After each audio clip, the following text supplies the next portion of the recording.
Yüce Mevlamız bizlere varlığımıza kodladığı güzellikleri bize yaşamamız için emir olarak vermiştir.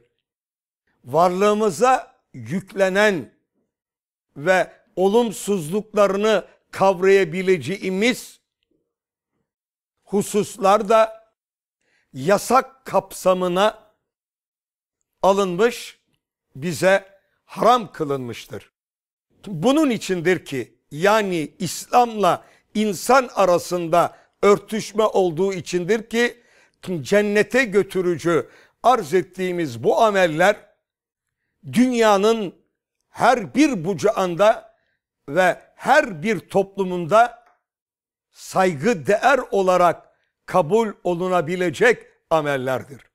Yani cennete götürücü ameller dünyanın her bir yerinde hangi türden kültür almış olursa olsun her bir insanın idrak edebileceği güzellikleri ihtiva eden amellerdir.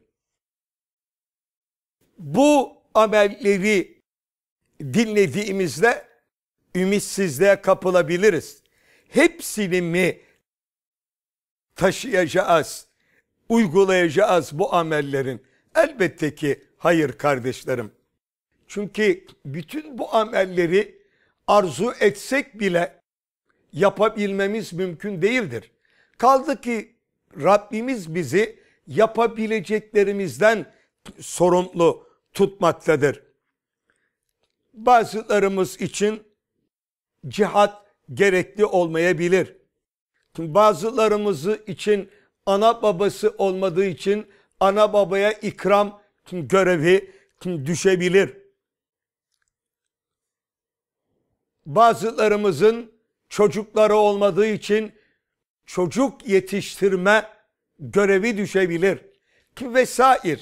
Yani bu amellerden bir kısmını inançlı bir kafa ve gönülle yapabilmiş olmak dahi ebedi hayatımızı cennetlerle taçlandırmamıza sebep olabilir.